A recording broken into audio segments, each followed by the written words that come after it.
उत्तर प्रदेश के मुख्यमंत्री और भाजपा के फायरब्रांड नेता योगी आदित्यनाथ ने पूर्वी चंपारण लोकसभा के अरेराज से विपक्ष को ललकारा।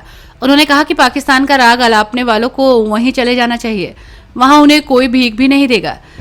साथ ही उन्होंने ये भी कहा कि वे कहते हैं कि पाकिस्तान के पास एटम बम है, अरे उससे बड़ा हमारे पास है। फटेहाल पाकिस्तान हमें क्या धमकी देगा? हम अपने देश के 80 करोड़ लोगों को मुफ्त राशन दे रहे हैं, जबकि पाकिस्तान की 23 करोड़ आबादी भूखों मर रही है। ये नया भारत है। हमारा सिद्धांत है कि हम किसी को छेड़ेंगे नहीं, लेकिन हमें छेड़ोगे तो हम छोड़ेंगे नहीं। मोदी जी के नेतृत्व में देश से आतंकवाद का भी सफाया हुआ है। गुरुवार को अरेराज में पूर्वी चंपारण से भाजपा प्रत्याशी राधा मोहन सिंह के पक्ष में आयोजित चुनावी सभा में बोल रहे थे वो। योगी ने INGIA पर हमला करते हुए कहा कि ये विरासत टैक्स लगातार जनता की पैतृक संपत्ति भी हड़पना चाहते हैं। ये अगर सत्ता में आए तो लोगों की पैतृक संपत्ति का सर्वे कराएंगे, उनमें से आधी संपत्ति ले लेंगे। ये औरंगजेब के समय के जजिया कर के समान ही है। अपने संबोधन में योगी ने कांग्रेस राजद गठजोड़ पर तंज कसते हुए कहा कि इनके शासन में बिहार में राह चलना मुश्किल था। उपचार के अभाव में लोग दम तोड़ रहे थे। युवा वर्ग रोजगार के लिए पलायन को मजबूर था। ये लोग पर्सनल लॉ भी लागू करना चाहते हैं। पाबंदियों के कारण बेटियां स्कूल भी नहीं जा रही हैं। ये गौकशी को भी छूट देंगे। इनसे सावधान रहने की आवश्यकता है। बाबा सोमेश्वर नाथ की इस पावन धरा को नमन करते हुए मैं आप सबका हृदय से अभिनंदन करता हूं, स्वागत करता हूं। और मुझे बताया गया कि आप लोग 12 बजे से यहां आए हैं। बहनों और भाइयों, पिछले 5 घंटे से इंतजार करते करते और आपके अंदर जो उत्साह है, इस उत्साह को सचमुच मैं अभिनंदन करता हूं। इसके लिए मैं आपका हृदय से आभार व्यक्त करता हूं और इसके लिए मैं राधा मोहन बाबू को कहूंगा कि चुनाव के बाद इन लोगों को अयोध्या धाम का दर्शन जरूर कराना, मैं इनका स्वागत करूंगा। बहनों और भाइयों, बिहार की धरती तो हमारे लिए माता जानकी के मायके के नाते ननिहाल जैसा है और इसीलिए उत्तर प्रदेश और बिहार उसी भाव के साथ, एक आत्मीय संबंधों के साथ हजारों वर्षों के से जुड़ा हुआ है। मुझे जब भी बिहार आना होता है मुझे बहुत अच्छा लगता है, आत्मा अभिभूत होती है और आपके उत्साह को देख करके मुझे और भी आनंद की अनुभूति होती है। आज जब लोकसभा का चुनाव चल रहा है, छठे चरण का आज अंतिम चुनाव प्रचार का दिन है। आज सुबह सुबह मुझे पहले पुरी जाना पड़ा, वहां से फिर एक और लोकसभा सीट पर जाने के बाद मैं यहां आ रहा था, हेलीकॉप्टर दूसरी सीट पर चला गया। लेकिन दोनों स्थानों पर मुझे प्रचार करने के लिए आना था। अभी आपके बीच में आया हूं, लेकिन मैं आपसे कह सकता हूं कि 5 चरणों के चुनाव देश के अंदर हुए हैं।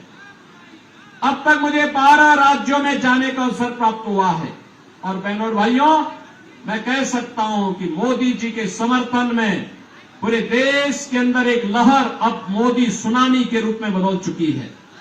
चारों ओर एक ही नारा गूंज रहा है, हर ओर एक ही स्वर है, हर एक नागरिक के मन में एक ही संकल्प है और वह स्वर और संकल्प है, वह नारा है कि फिर एक बार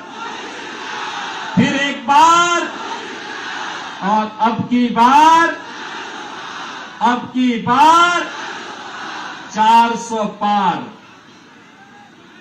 तो ये आरजेडी और कांग्रेस के लोगों को चक्कर आने लगता है 400 पार का नारा सुन करके, क्योंकि दोनों मिलकर के भी 400 सीटों पे चुनाव नहीं लड़े। और ये लोग कहते हैं कि 400 पार कैसे होगा, तो जनता जनार्दन कहती है, जनता जनार्दन एक ही बात कहती है कि राम भक्त ही राज करेगा दिल्ली के सिंहासन पर। और मोदी जी परम राम भक्त जो है, इसलिए मोदी जी फिर से प्रधानमंत्री बनेंगे। ये कहते कैसे तो जनता जनार्दन की ओर से आवाज आती है कि जो राम को लाए हैं, जो राम को लाए हैं। बहनों और भाइयों, मुझे एक बात बताइए, क्या ये कांग्रेस और आरजेडी के लोग अयोध्या धाम में मंदिर का निर्माण करा पाते क्या? अरे तो राम विरोधी हैं। और ये लोग राम विरोधी भी हैं, इनके कारनामे भारत विरोधी भी इनको ठहराता है। इनके कारनामे गरीब विरोधी भी इनको ठहराता है। इनके कारनामे ऐसे हैं कि यह देश की जनता जनार्दन के भी विरोधी हैं, बेटी और व्यापारी के भी विरोधी हैं। बहनों और भाइयों, आज जब मोदी जी के नेतृत्व में भारत की कायाकल्प हुई है, पूरा भारत एक नए भारत के रूप में दिख रहा है। पूरे भारत के अंदर अगर आप देखेंगे 4 लेन, 6 लेन, 12 लेन के हाईवे बन रहे हैं, एक्सप्रेस हाईवे बन रहे हैं, एयरपोर्ट बन रहे हैं, ट्रेन में अत्याधुनिक ट्रेन की सुविधा हो रही है, अत्याधुनिक ट्रेन की सुविधा आ रही है, वंदे भारत, अमृत भारत, नमो भारत के रूप में मेट्रो की सुविधा देश के अंदर अलग अलग सिटी में बढ़ती जा रही है। कहीं आईआईटी, कहीं आईआईएम, कहीं एम्स, कहीं पे 1 डिस्ट्रिक्ट 1 मेडिकल कॉलेज, कहीं पे ट्रिपल आईटी, कहीं पे एनआईटी, कहीं पे कृषि विश्वविद्यालय। और केंद्र में रह करके राधा मोहन बाबू ने तो यहां पे कृषि की आधुनिक तकनीक का एक केंद्र ही इस क्षेत्र को बनाने का काम किया है। बहनों और भाइयों, ये सभी काम विकास के, और दूसरी तरफ गरीब कल्याणकारी कार्य भी किस तेजी के साथ। याद करिए, कांग्रेस और आरजेडी के समय में पहले तो कांग्रेस और आरजेडी का जो गठबंधन है, ये बिहार के लिए बड़ा अपशकुन है। बहनों और भाइयों, अपशकुन इसलिए है, जब इनकी सरकार रहती थी, जब ये लोग मिलते हैं तो मान के चलिए कि गुंडागिर्दी जरूर होगी, लूटपाट जरूर होगी। दूसरा, इनके समय में उपद्रव बहुत होते थे, राज चलना दूभर होता था, बिहार बदनाम हो चुका था और गरीब भूख से तड़पता था, गरीब स्वास्थ्य के उपचार के लिए उपचार में दम तोड़ देता था, किसान आत्महत्या करने के लिए मजबूर होता था, नौजवान प्लान करने के लिए मजबूर होता था, बेटी और व्यापारी दोनों सुरक्षित नहीं थी। लेकिन आज बिहार के अंदर जेडीयू और बीजेपी की सरकार और केंद्र में मोदी जी के नेतृत्व की एनडीए सरकार आने के बाद आज आप देख रहे होंगे, मोदी जी 80 करोड़ लोगों को फ्री में राशन की सुविधा का लाभ दे रहे हैं। 60 करोड़ लोगों को आयुष्मान भारत की 5 लाख रुपए की सुविधा दे रहे हैं। और मोदी जी ने घोषणा की है कि फिर एक बार मोदी सरकार जब 4 जून को बढ़ेगी तो 70 वर्ष से ऊपर के हर एक बुजुर्ग को 5 लाख रुपए की आयुष्मान भारत की सुविधा प्रतिवर्ष उपचार के लिए उपलब्ध करवाएंगे। बहनों और भाइयों, किसान को किसान सम्मान निधि, हर गरीब के घर में शौचालय, हर गरीब के घर में रसोई गैस का कनेक्शन। और मोदी जी ने घोषणा की है कि अभी 10 वर्ष में 4 करोड़ गरीबों के मकान बने हैं और अगले 5 वर्ष के अंदर बाकी जितने भी गरीब बचे होंगे, जिनके पास अपना मकान नहीं होगा या कच्चा मकान होगा, झोपड़ी होगी, उन सबको एक एक मकान उपलब्ध करवाने का काम करेंगे। बहनों और भाइयों, एक तरफ विकास और दूसरी तरफ अयोध्या में रामलला का मंदिर। याद करिए, जब अयोध्या में राम मंदिर का आंदोलन चल रहा था, ये जितने बुजुर्ग लोग हैं, अधेड़ उम्र के लोग हैं, ये उस समय जवान हुआ करते थे, तब नारा लगाया करते थे कि रामलला हम आएंगे, मंदिर वहीं बनाएंगे, रामलला हम आएंगे। बहनों और भाइयों, आप याद करिए, आज से 25 साल 30 साल पहले ये नारे लगते थे, ये नारे गूंजते थे, हर एक ओर गूंजते थे। तब कांग्रेस के लोग, आरजेडी के लोग कहते कभी नहीं पूरा कर पाएंगे, हंसते थे हम लोगों पे। आखिर आज अयोध्या में तो राम मंदिर बन गया ना, कोई संदेह है क्या? अयोध्या में राम मंदिर में कोई संदेह है क्या? अब तो बन गया है ना। कितने लोग आप में से अयोध्या गए? इधर 22 जनवरी के बाद कितने लोग गए हैं? मैं राधा मोहन बाबू से कहूंगा, इन लोगों, यूपीए की सरकार के समय इन्होंने 2 कमीशन गठित किए थे, एक जस्टिस रंगनाथ के नेतृत्व में और दूसरी कमीशन गठित की थी जस्टिस राजेंद्र सच्चर की अध्यक्षता में। एक ने कहा था कि ओबीसी का 6% आरक्षण मुसलमानों को दे देना चाहिए, भारतीय जनता पार्टी ने विरोध किया था। कहा था कि बाबा साहब भीमराव अंबेडकर ने कहा है कि आरक्षण धर्म के आधार पर नहीं हो सकता और मुसलमान आरक्षण पाने का अधिकारी नहीं है। और सच्चर कमेटी ने कहा था कि मुसलमानों की कुछ जातियों को अनुसूचित जाति में शामिल कर देंगे तो उसको भी आरक्षण मिल जाएगा। भारतीय जनता पार्टी ने विरोध किया था, कहा था कि ये प्रस्ताव ही दलित विरोधी है। बहनों और भाइयों, आज मैं आया हूं आपसे कहने के लिए, एक तरफ आपके आरक्षण पर सेंध लगाने की तैयारी आरजेडी और कांग्रेस कर चुकी है, लेकिन भारतीय जनता पार्टी इनके मंसूबों को पूरा नहीं होने देगी।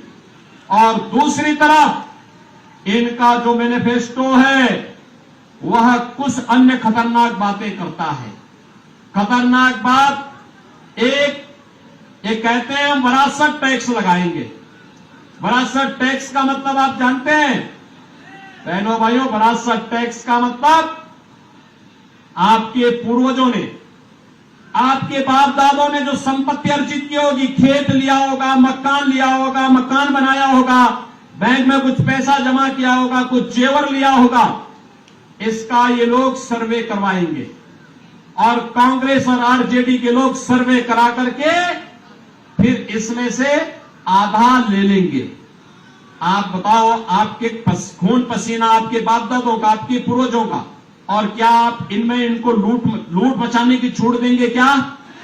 और किस रूप में खतरनाक मनसा है?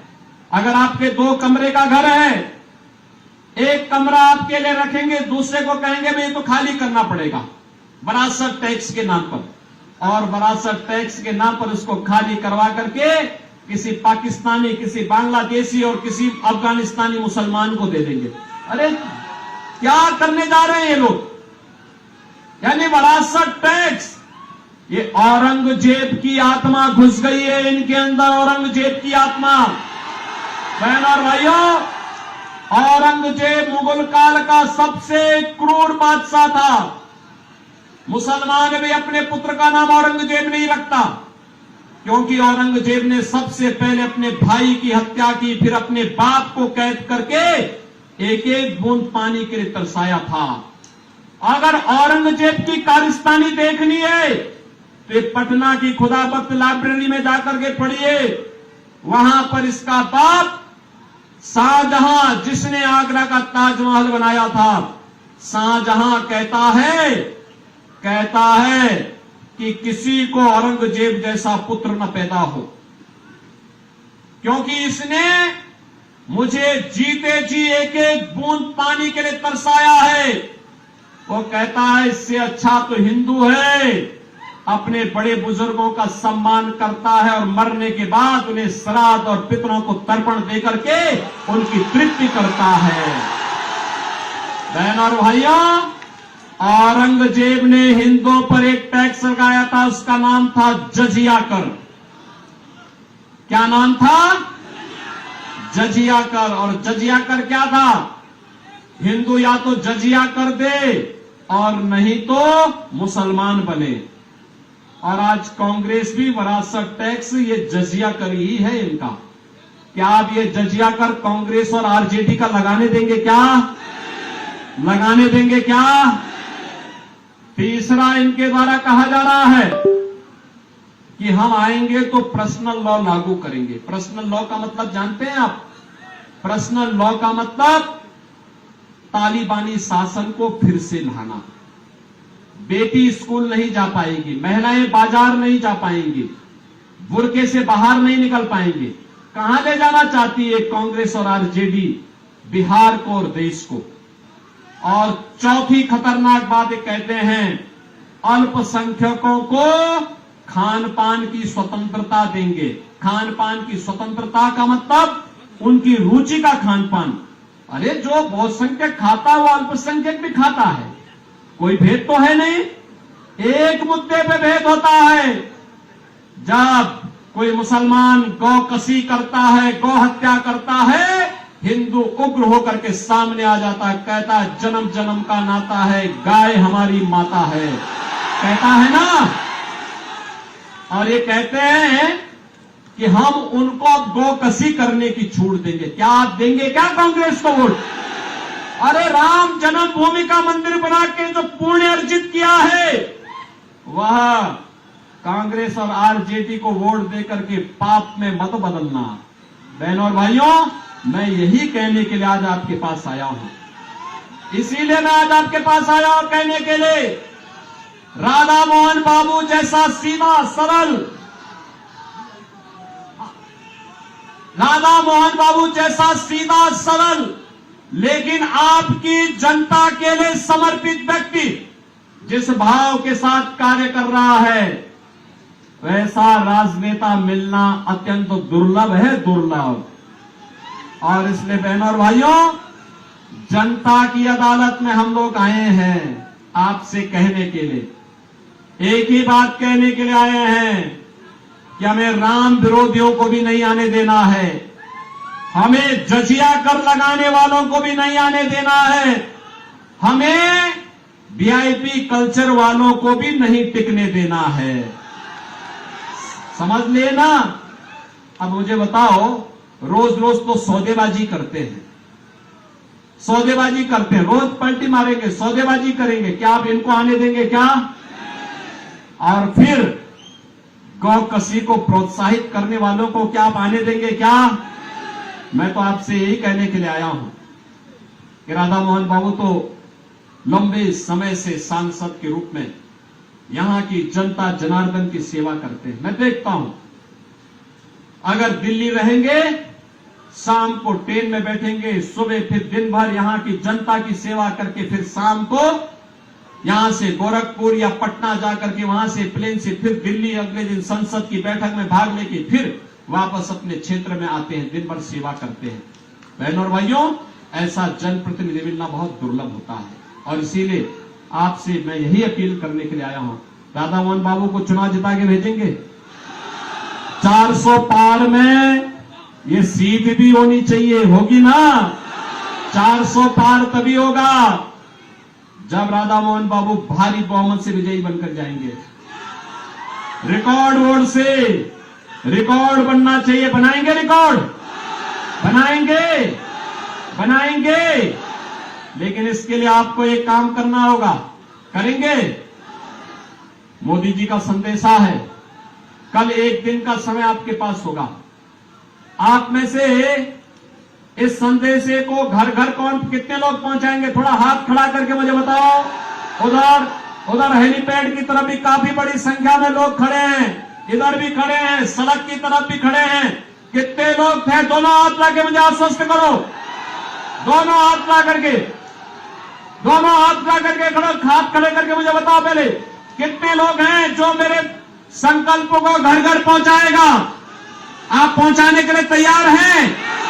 तो संकल्प होगा कि कल आप में से हर व्यक्ति को 15 घरों में जनसंपर्क करने के लिए जाना है और कमल खिलाने के लिए उनसे अपील करनी है। बोलेंगे ना?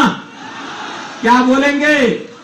नौजवानों के भविष्य के लिए, किसानों की खुशहाली के लिए, बेटी और व्यापारी की सुरक्षा के लिए, आत्मनिर्भर भारत बनाने के लिए और विकसित भारत की संकल्पना को पूरा करने के लिए हमें कमल खिलाना है।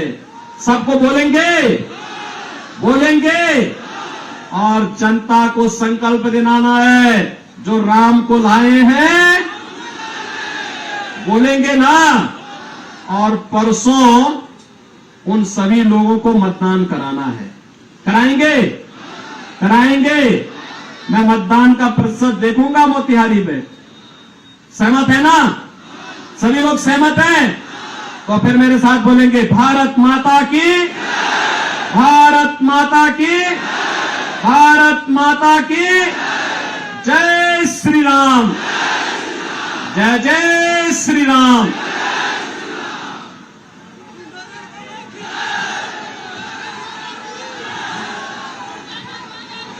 भारत माता की, भारत माता की।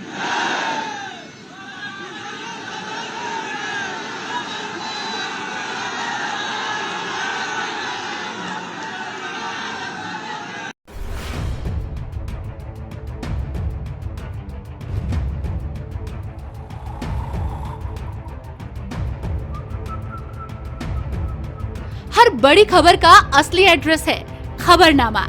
इसलिए हर न्यूज अपडेट के लिए सब्सक्राइब करें और फॉलो करें खबरनामा। और इस वीडियो के लाइक बटन को प्रेस कर इस वीडियो पर कमेंट के जरिए अपनी राय देना ना भूलें।